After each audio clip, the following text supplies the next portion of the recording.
Welcome to this Facilitation Skills Workshop. This workshop is designed for anyone who's involved in facilitating groups and for facilitators with various levels of experience. You will be provided with knowledge and skills to enable you to identify effective facilitation, when intervention is required, what tools to use, and when to use them. In order to get the most out of this workshop, it would be useful to identify what you hope to get out of it. We're going to engage in a brief reflection exercise to help you identify what you hope to get out of the workshop. You may want to pause the recording right now to answer the following questions. How do you think facilitation differs from presenting? What difficult situations have you encountered when facilitating? What do you hope to get out of this training session? By the end of the workshop, you'll be able to explain what facilitation is and in what situations techniques such as supporting and challenging should be used, identify group dynamics and recognize what intervention is needed depending on the situation and the individuals within the group, and put into practice tools and techniques covered during the workshop to enable successful facilitation. Facilitation.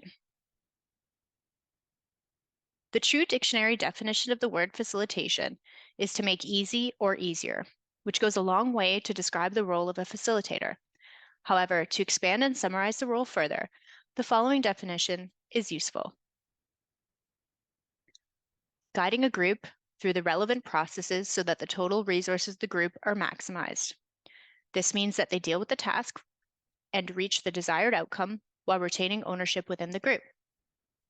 All this means in the context of support groups is that a facilitator is guiding everyone in the group in a way that allows them to contribute their wisdom and experience to supporting one another. There are two main ways to encourage contribution. Supporting and challenging behaviors from the facilitator can be used to ensure that the environment is supportive and protects and encourages those who want to contribute. Some examples of supporting behavior include encouraging quieter members to contribute, helping people to express their ideas clearly, giving recognition, using positive body language, example nodding and looking interested, supporting people so that they are able to express their feelings, and offering guidance on process.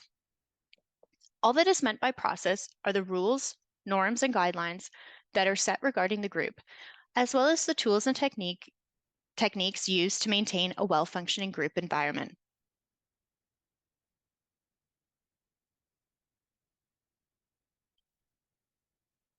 Challenging behavior is often used when the group gets stuck. And some examples of challenging behavior include asking things like, do you think X, Y, and Z would work? Didn't we just agree on? The group doesn't seem to be moving forward. What would happen if we did that? And please note that when using the technique of challenging behavior, it is the barrier to the group progressing that we want to challenge, not the individual. Controlling your emotions as a facilitator. In this part of the workshop, reference is made to the various domains of emotional intelligence, and challenging situations are discussed where emotions may be difficult to control. One of the dimensions of emotional intelligence is referred to by Daniel Goleman as managing one's emotions. One of the more difficult elements of being a facilitator is managing to refrain from demonstrating your own emotions too much. Of course, we all have an opinion on a topic, but a good facilitator focuses on supporting the group to reach their own outcomes. There are also times as a facilitator when the participants themselves may raise your emotions or even make you feel angry. Again, this is something you should learn to control, as showing your emotions too much will not assist you in your role as a facilitator and can even have a negative impact.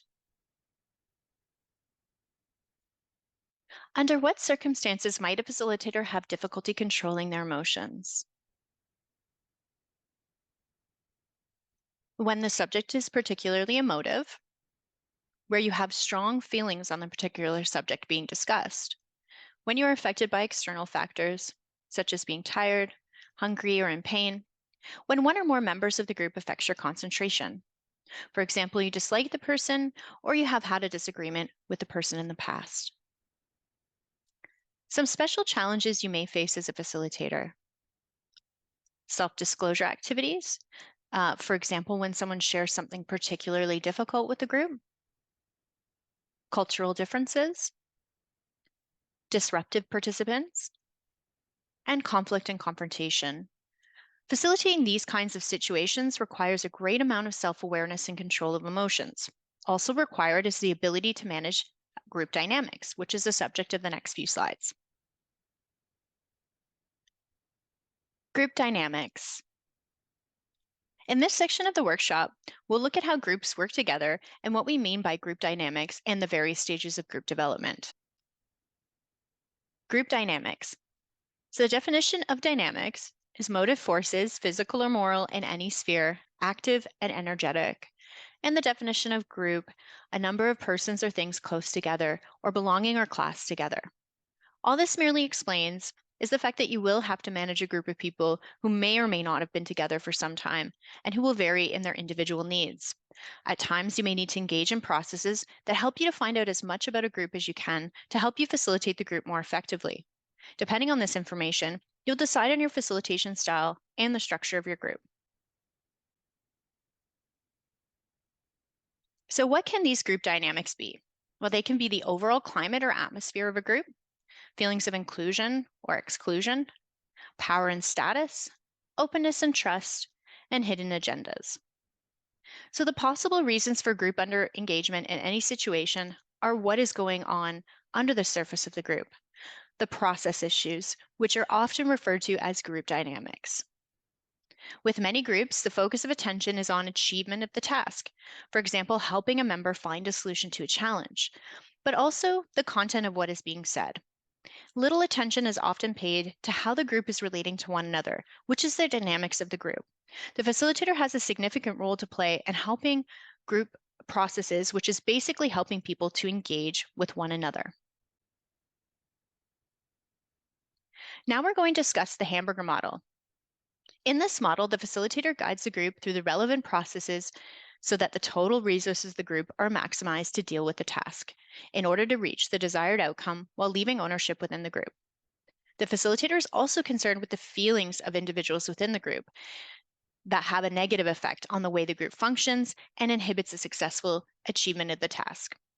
Most groups tend to concentrate on the task, maybe paying some attention to the process, but often little attention to the feelings. It's important to take a balanced approach with all three areas having equal importance. As you're likely already aware, there's a lot more to being a facilitator than just being able to be present. You must be able to be objective and to maintain a focus on the end results, the objective of why the group are there, which is for peer support. You need to be able to support or challenge where necessary in the appropriate way. You must make every individual feel safe, valued, and able to contribute. You must be able to help the group with techniques to get to their end objective without placing your own opinions into the mix of the solution. For example, if a group member asks a group for input to solve a particular challenge. Group life cycles. As a facilitator, it can be helpful to be aware of typical problems that occur in groups at various stages. This is where we get into group life cycles. So let's talk more about each stage. So we have forming, storming, norming, and performing. So forming is a stage characterized by new members joining a group that is either new or established. As people are getting to know one another, individuals may feel low involvement in the group. At this initial stage of the group, members appear not to want to rock the boat, yet at the same time, they're closely watching other members' behavior. And the storming stage. So once groups have gone through the forming stage, people begin to learn more about other people in the group, and individuals tend to open up a bit more and express their feelings. At this stage in group development, sometimes conflict and power struggles can arise. Norming. Groups typically have to work their way through the storming phase before they can begin to norm, to establish ground rules and methods of relating which they feel comfortable with. Conflict is reduced and greater cohesiveness among members becomes common. However, there may be an over-reliance on the facilitator. And finally, performing. The performing phase of the group life cycle is one where the group makes maximum use of its energy and ability. Group members become more confident and loyalty to the group is high, and group engagement can be high at this point. To reach the performing stage, a group typically needs to successfully progress through each of the preceding stages. Many groups don't progress beyond the first or second stage. The most important trait in helping groups to move on to the next stage seems to be the ability to listen.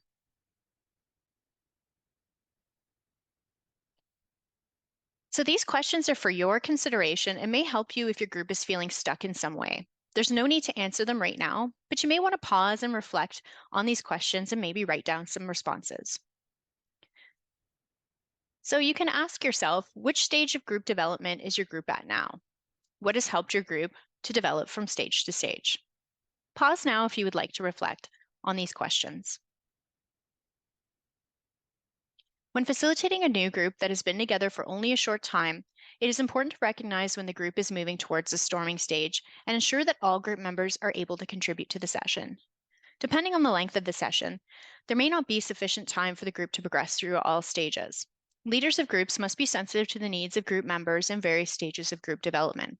By referring to this model, a facilitator can gain some insight into the inevitable stages through which a group goes through, and it can help in developing a well functioning and supportive group. Where am I now?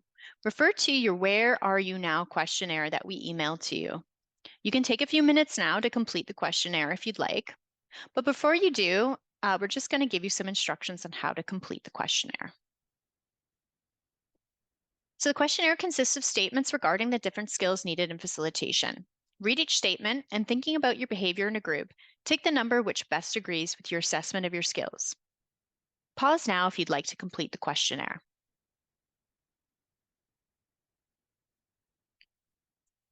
Next, we will look at how difficult behaviors can hinder you as a facilitator. We'll look at some of the difficult situations you might face as a facilitator and how these situations can be handled.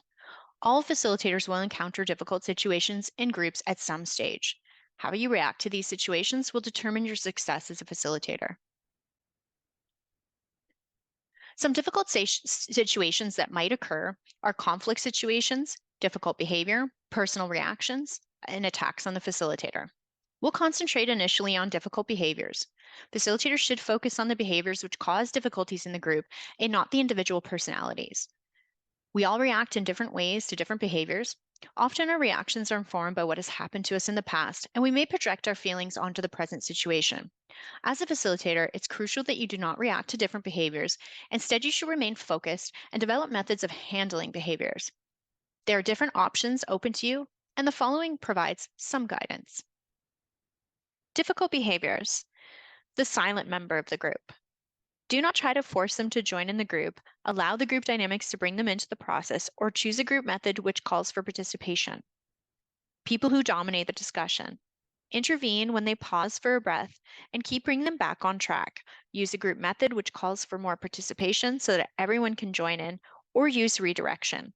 Consider making this person the recorder or scribe if you do keep notes during your meetings.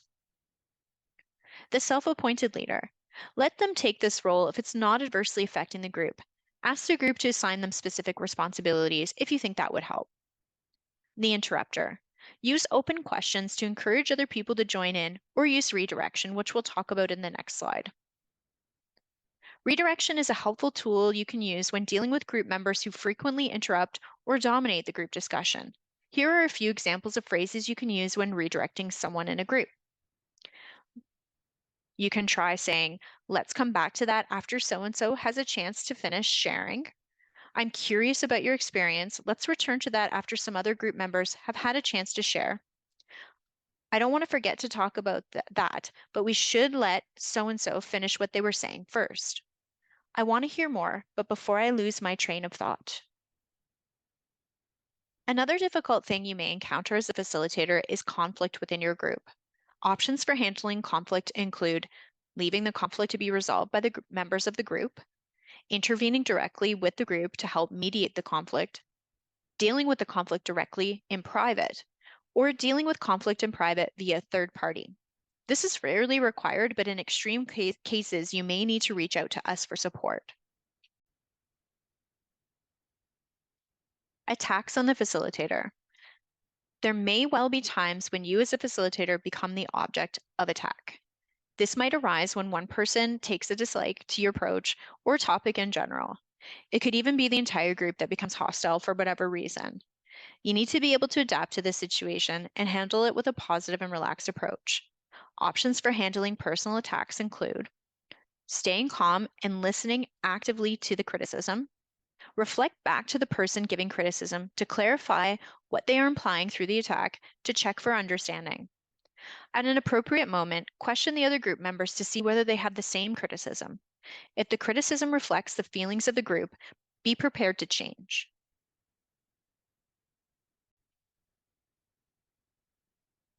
Personal reactions can also lead to difficult situations within a group.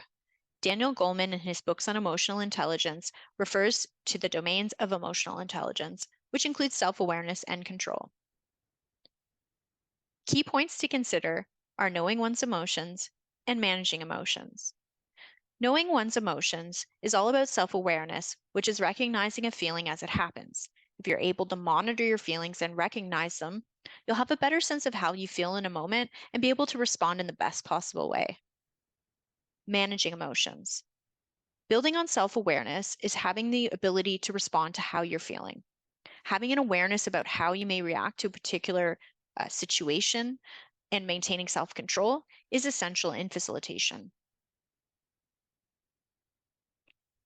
Although a good facilitator will allow a group to work out their own problems and come to their own conclusions, there are times when they need to be aware of when to intervene in order to ensure a session doesn't get out of control. Interventions can cover setting the scene, encouraging participation, ensuring no one monopolizes the discussion, keeping the group on track, clarifying issues, and helping the group reach consensus. It can also include dealing with group emotions, such as acknowledging feelings, recognizing energy levels, challenging what is not being said, and dealing with individual behavior. We'll now examine some of the tools and techniques used in facilitation. Good questioning and listening skills are essential in facilitation, and you should be aware of the difference between open and closed questions and passive and active listening. These will assist you in achieving effective outcomes during facilitation.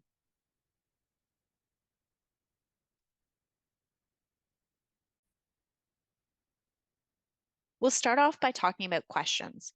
Helpful questions are open, closed, or probing.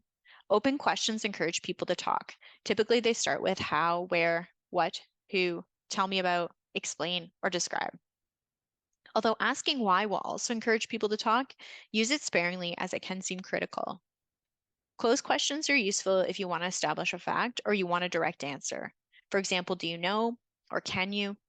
Closed questions should not be used if you want someone to open up and talk, as they leave little room for discussion. However, they're really good for determining points or getting a commitment. Probing questions get people to expand on what they've said already. For example, you said that you made comments. What did they say? Questions that are less helpful include leading questions.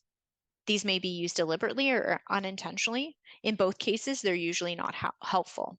For example, so you felt angry, didn't you? The effect is that the person feels that they have to agree with you.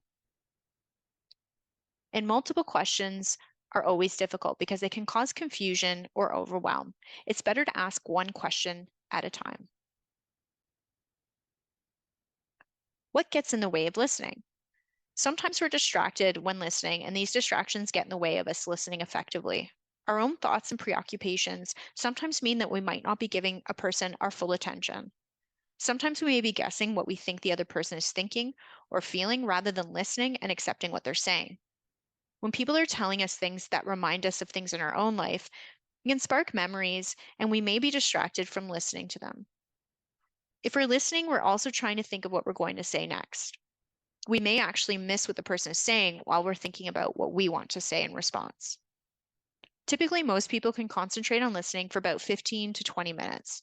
After a few minutes, we only remember about 65% of what we're told. Passive listening. There are some signals we send which show the other person we're listening. These are called passive listening skills and consist of maintaining eye contact, looking receptive, so that's being aware of your facial expressions, making encouraging sounds and gestures, making relevant comments, and staying silent. Active listening skills are things we can do that will show we are listening. Active listening skills consist of asking relevant questions, probing, checking for understanding what the person is saying, so that could be paraphrasing or summarizing. We hope that as a result of this workshop, you can now explain what facilitation is and in what situations supporting and challenging should be used.